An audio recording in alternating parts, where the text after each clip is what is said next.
everyone. My name is Tanvir Ahmed. I welcome you all for the today's online learning class. The topic of discussion is the carbon and its compound. Chapter 4, class 10th. So let's start new chapter. तो चलिए आज NCERT के line by line पढ़ते हैं, उसको समझते हैं अच्छे से कार्बन एंड इट्स कंपाउंड के बारे में. The last chapter we came to know many compound of important to us. In this chapter, we will study about some more interesting compound and their properties. तो हमने last class में मैंने metals and non metals के बारे में पढ़ा, उसकी physical and chemical properties के बारे में पढ़ा. तो मुझे पता चला कि किस तरह से how metals and non metals combine with other metals और non metals. Okay, and its physical properties. Also, we shall be learned about the carbon. We also learned about the carbon, an element which is immense significant to us in the both in elemental form and the combined form. तो हमारे लिए carbon के बारे में जो मैंने पिछले chapter में हम लोगों ने पढ़ा, तो इनका क्या क्या फ़ायदा है उस चैप्टर में वहाँ से सीखा था हमने, और यहाँ पे हम लोग पूरे डिटेल से पढ़ेंगे. ठीक है ना. ये एक्टिविटी फर्स्ट है 4.1. इसमें आप देखेंगे make a list of 10 thing you have used और कंज्यूम सिंस द मॉर्निंग. सुबह से शाम तक आप कितने चीज़ को कंज्यूम करते हो सुबह से. ठीक है ना. Compile this list was the list made by the your classmate and then sort atoms into the following table. If there are items which are made up of more than one materials, put them into both relevant columns. कहने का मतलब ये हुआ कि जो सिर्फ carbon से बने हैं, लेकिन बहुत सारे ऐसे कंपाउंड होते हैं जो बहुत सारे मटेरियल से मिलकर बने होते हैं, तो उनको एक कॉलम में यहाँ पे आपको अरेंज करनी है. ठीक है.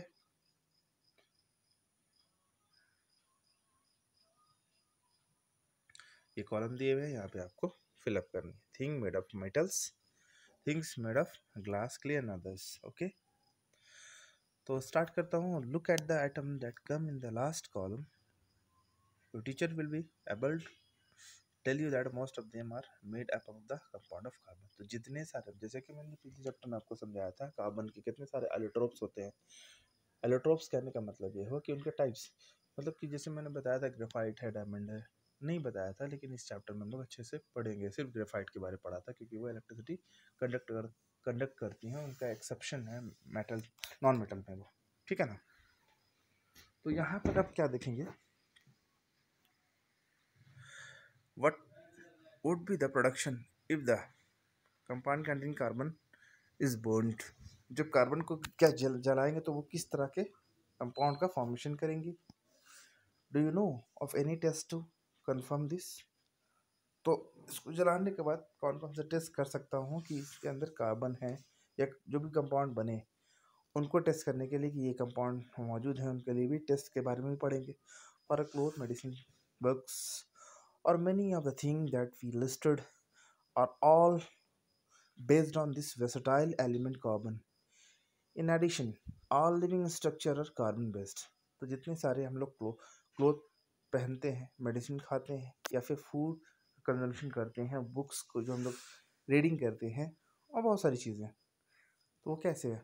वर्सटाइल एलिमेंट मतलब कहने का मतलब है वो ये चीज़ बताता है कार्बन के वर्सेटिलिटी के बारे में, क्योंकि हर जगह कार्बन मौजूद है.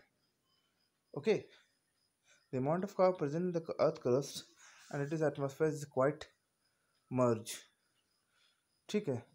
Earth crust have only 0.02% carbon in the form of mineral like a carbonate, hydrogen carbonate in the petroleum.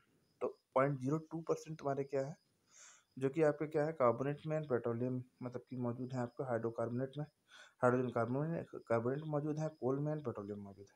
And atmosphere 0.03% of the carbon dioxide. In spite of this small amount of carbon available in the nature, the importance of the carbon seems to be immense. In this chapter, we will looking at the preparation properties of carbon which lead to the anomaly. ठीक है. तो उनके क्या क्या properties हैं उनके बारे में अच्छे से हम डिटेल से पढ़ेंगे. ठीक है. जो कि मैंने इससे पहले वाले लेक्चर में आप लोगों को समझाने की कोशिश की थी शॉर्ट नोट से, वो भी काफ़ी इंपॉर्टेंट रहेगी आप लोगों के लिए, उसको आप नोट करते जाएंगे। बॉन्डिंग एंड साथ में शॉर्ट नोट भी इंक्लूड करते जाऊंगा ताकि आपको काफ़ी कन्वीनियंट हो उसको नोट करने में। Bonding in carbon, the covalent bond. In the previous chapter, we have studied the properties of ionic compound. We saw the ionic compound have the highest melting and boiling point and conduct electricity in solution or in the molten state. We also, तो कहने का मतलब ये हुआ जितने भी organic compound होते हैं, मेनी कंपाउंड इनकी high melting and boiling point होती है और उनकी टेंडेंसी होती है इलेक्ट्रिसिटी कंडक्ट करने की सॉल्यूशन और मोल्टन स्टेट में। ओके, अब आते हैं यहाँ पे। So how many nature of the bonding in the ionic compound? Explain these properties. Let us now study the properties of some carbon compounds. तो ionic compound में हमने देखा था वहाँ पे कि आयंस अगर होंगे तो इलेक्ट्रिसिटी को क्या करेंगे, मोल्टन स्टेट या सॉल्यूशन में कंडक्ट करती हैं इलेक्ट्रिसिटी को।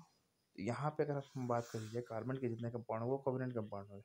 Late us now study the property of some carbon compound melting in the boiling point of some carbon compound are given in the table. जैसे कि आपने देखा यहाँ पे टेबल में गिवन है, एसिटिक एसिड है, क्लोरोफॉर्म है, एथेनॉल है, आपके मीथेन है। तो उनके अलग अलग बॉइलिंग पॉइंट और मेल्टिंग पॉइंट दी हुई है। ठीक है, आप देख सकते हैं कि इतने में वो मेल्ट कर जाती हैं, इतने में वो बॉयल कर जाती है ना। बॉइलिंग पॉइंट और मेल्टिंग पॉइंट गिवन है हमें। Most carbon item are poor conductor of electricity as well as seen in chapter 2।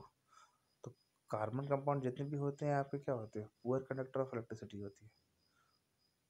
Chapter 2 में जो आपने सीखा था, from the data on the boiling and melting point of the above compound, we can conclude that the force of attraction between these molecules are not very strong.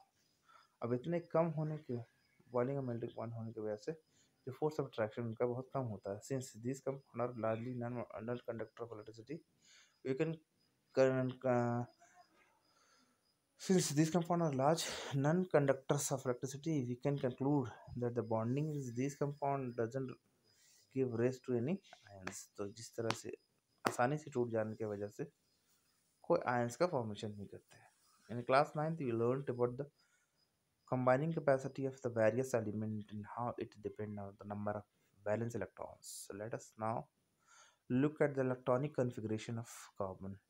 तो जिस तरह से हमने 9th क्लास में पढ़ा था किस तरह से कोई भी एलिमेंट कंबाइन करती है उसको डिपेंड करती है कि उसकी ऑटो वैलेंसी मतलब ऑटोमोस्ट वैलेंसी क्या है। तो यहाँ पे हम लोग देखेंगे इलेक्ट्रॉनिक कॉन्फ़िगरेशन कार्बन की।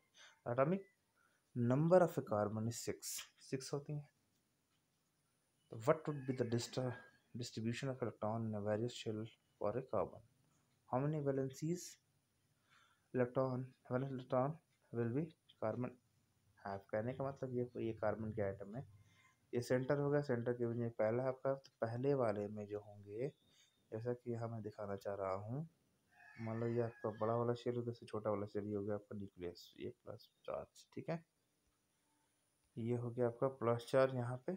ठीक है, तो इलेक्ट्रॉन्स को अगर देखी जाए तो इलेक्ट्रॉन्स को मैं कहाँ रखूँ, इस शेल में अगर 2 रख रहा हूँ तो यहाँ पे कितने होंगे, 1 2 3 4। मतलब कि अंदर वाले शेल से मुझे कोई नहीं मतलब कहने का मतलब मेरी जो वैलेंसी होगी 2:4। तो ये तो स्टेबल है, नोबल गैस की कॉन्फ़िगरेशन को फुलफिल कर रही हैं। ये जो 4 हुए आपके ऑटोमोस्ट शेल में, तो ये 4 इलेक्ट्रॉन बाहर दिख रहे हैं। तो इसको सबसे पहले कि एटम्स, जैसे ये भी पढ़ा था मैंने कि जो भी एटम्स अगर कंबाइन करती हैं तो वो ऑक्टेट को फुलफिल करना चाहती हैं, ऑक्टेट गेन करना चाहती हैं स्टेबिलिटी मेंटेन करने के लिए। तो अगर 4 इलेक्ट्रॉन अगर बाहर में आपके कार्बन के हैं तो वो 4 तो गेन कर नहीं सकती क्योंकि वो छोटे एटम है। छोटे एटम में इलेक्ट्रॉन्स को होल्ड करना डिफिकल्ट है। ठीक है, या फिर वो 4 इलेक्ट्रॉन को लूज नहीं कर सकती है फॉर मतलब कि stable electronic configuration of helium की गेन करने के लिए। ठीक है ना, तो वो क्या करती है, शेयरिंग ऑफ इलेक्ट्रॉन मतलब शेयरिंग करती हैं, जिस वजह से बॉन्ड का फॉर्मेशन होता है। इसलिए कहा गया जो carbon form covalent bond. Okay, तो यहाँ पे हम ध्यान से देखेंगे हमें क्या मिला सीखने को कि कार्बन में 4 होने की वजह से कार्बन क्या करती हैं, कोवेलेंट कंपाउंड बनाती है। ठीक है, तो आज के लिए इतना ही रहने देते हैं। What ever the topic left I will discuss in the next part. Thank you.